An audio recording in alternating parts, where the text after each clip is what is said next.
Hello అండి అందరికీ welcome to SMS channel. ఈరోజు నేను మీతో చాలా టేస్టీగా యమ్మీగా ఉండే మటన్ గ్రేవీ కర్రీని షేర్ చేసుకుంటున్నాను. రెస్టారెంట్ స్టైల్లో చూడగానే తినాలి అనిపించేలాగా పచ్చిమిర్చి యూజ్ చేయకుండా డ్రై మిర్చితోటే నేను ఈ రెసిపీ చేశాను. చాలా బాగా కుదిరిందండి. మీరు కూడా తప్పకుండా ట్రై చేయండి. ఎంత బాగుందంటే నేను చెప్పడం కంటే మీరు చూసి చేస్తేనే చాలా బెటర్. ఇంకా మనం లేట్ చేయకుండా రెసిపీలోకి వెళ్ళిపోదామా? ముందుగా స్టవ్ ఆన్ చేసుకొని ఒక కడాయిలో 3 టేబుల్ స్పూన్ వరకు ఆయిల్ని తీసుకోవాలి. ఆయిల్ కొంచెం హీట్ అయిన తర్వాత 3 మీడియం సైజు ఉల్లిపాయలు, గుప్పెడంతా కరివేపాకుని, అలాగే లవంగం, ఇలాచి, దాల్చిన చెక్క, కొంచెం గసగసాలు 1/2 టేబుల్ స్పూన్ తీసుకోవాలి. ఇవి కొంచెం కలిసేలాగా బాగా కలుపుకోండి. మనకి మరీ ఎక్కువగా ఫ్రై అవ్వాల్సిన అవసరం లేదు, మగ్గితే సరిపోతుంది. ఇలా మొత్తం అంతా ఒకసారి కలుపుకున్న తర్వాత 2 టమాటోల్ని వేసుకోవాలి. టమాటోస్ వేసుకొని కొంచెం కాజు కూడా 6 నుంచి 7 పలుకుల వరకు కాజు కూడా వేసుకోండి. టేస్ట్ అయితే చాలా బాగుంటుంది. కాజు వేయడం వల్ల మనకి గ్రేవీ టెక్స్చర్ వస్తుంది. సో ఇప్పుడు మొత్తం అంతా కలిసేలాగా ఒకసారి బాగా కలుపుకోవాలి.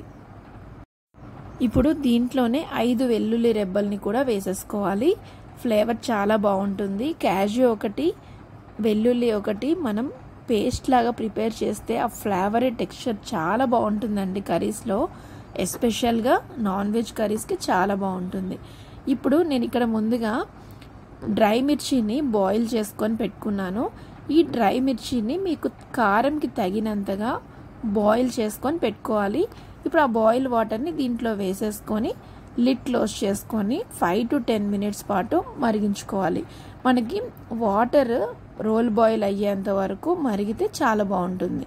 ఇప్పుడు ఇంకా స్టవ్ ఆఫ్ చేసేసుకొని ఈ విధంగా మగ్గిన తర్వాత పక్కన పెట్టేసుకోవాలి.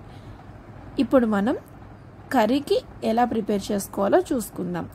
ముందుగా నేను ఇక్కడ ఒక కుక్కర్ని తీసుకున్నాను. స్టవ్ ఆన్ చేసుకొని కుక్కర్లో 1 or 2 టేబుల్ స్పూన్ ఆయిల్ని తీసుకోండి. ఆల్రెడీ అందులో ఆయిల్ వేసాం కాబట్టి కొంచెం తక్కువే పడుతుంది. దీంట్లో ఫ్లేవర్ కోసం ఒక్క బిర్యానీ ఆకు, ఒక్కటే ఉల్లిపాయని చిన్న చిన్న ముక్కలుగా కట్ చేసి వేసుకోవాలి. ఇప్పుడు మొత్తం అంతా ఒకసారి బాగా కలుపుకోవాలి. నేను ఇక్కడ మటన్ని ఆల్రెడీ మ్యారినేషన్ చేసి పెట్టుకున్నాను. ఉప్పు, పసుపు, కారం, అల్లం వెల్లుల్లి పేస్ట్ వేసుకొని ఆల్రెడీ నేను మటన్ని మ్యారినేషన్ చేశాను. ఇప్పుడు ఇలా వేగిన తర్వాత మటన్ని మనం వేసేసుకొని ఒకసారి బాగా కలుపుకోవాలి. మటన్ కూడా మనకి కొంచెం ఫ్రిడ్జ్లోంచి తీసిన తర్వాత చల్లగా ఉంటుంది కాబట్టి 5 to 10 మినిట్స్ పాటు కుక్ చేసుకోవాలి స్టవ్ మీద. జస్ట్ లిడ్ క్లోజ్ చేసేసుకొని మగ్గించుకోవాలి. ఇది మగ్గేలోపు మనం ఆల్రెడీ బాయిల్ చేసుకొని పక్కన పెట్టుకున్న ఇంగ్రీడియంట్స్ ఉన్నాయి కదా, వీటిని మిక్సర్లో వేసుకొని మెత్తటి పేస్ట్ లాగా గ్రైండ్ చేసుకోవాలి. ఇప్పుడు లిడ్ ఓపెన్ చేసి చూద్దాము. చూడండి, ఈ విధంగా మనకి కర్రీ అంతా మగ్గినట్టుగా ఉంటే సరిపోతుంది. జస్ట్ 5 to 10 మినిట్స్ బయట కుక్ చేసుకోవాలి. ఆ తర్వాత విజిల్ పెట్టేసుకుంటాము. ఇప్పుడు మనం దీంట్లో ఒకసారి కలిపేసుకొని ముందుగా గ్రైండ్ చేసుకొని పక్కన పెట్టుకున్నాం కదా ఆనియన్ పేస్ట్, ఇప్పుడు ఈ ఆనియన్ పేస్ట్ అంతటిని దీంట్లో వేసేసుకోవాలి. వేసుకొని మొత్తం అంతా కలిసేలాగా ఒకసారి బాగా కలుపుకోవాలి. దీంట్లోనే మనం ఒక టీ గ్లాస్ అంత వాటర్ని కూడా యాడ్ చేసుకోవాలి. కొంచెం చూసి వేసుకోండి. క్వాంటిటీ ఆఫ్ మటన్ని బట్టి మనం వేసుకోవాలి. వాటర్ కూడా కొంచెం టీ గ్లాస్ ఆర్ కొంచెం దానికంటే మీడియం గ్లాస్తో వాటర్ని తీసుకొని లిడ్ క్లోజ్ చేసేసుకోవాలి. ఇప్పుడు మనం మటన్ ఉడకడానికి ఆల్మోస్ట్ 10 to 11 విజిల్స్ వేయించుకుంటే మెత్తగా సాఫ్ట్గా వస్తుంది. చూడండి, ఇక్కడ నేను చూపిస్తాను. ఆల్మోస్ట్ నేను 9 to 10 విజిల్స్ వేయించాను. చూడండి ఎంత బాగా కుక్ అయిపోయిందో. వావ్, కలర్ఫుల్గా వచ్చింది కదా. ఇలా ఆయిల్ తేలుతూ కర్రీ వచ్చింది అంటే ఇంకా తిరుగులేదండి, చాలా పర్ఫెక్ట్ అని అర్థం. చూసారా, ఇలా గరిటెతో ఒకసారి మొత్తం అంతా కలుపుకోవాలి. ఇప్పుడు ఇంకా లేట్ చేయకుండా సర్వింగ్ బౌల్లోకి తీసేసుకోవాలి. వావ్ కదా.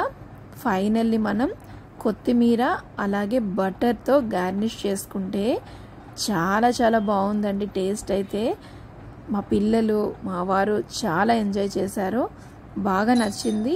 సో మీరు కూడా ఇదే ప్రాసెస్లో చేసి ట్రై చేసి చూడండి, చాలా ఎంజాయ్ చేస్తారు. అండ్ మీకు ఈ వీడియో కనుక నచ్చితే please do like, share and subscribe to our channel. మరిన్ని మంచి రెసిపీస్తో మీ ముందుకు వస్తాను. Thank you for watching. Bye bye.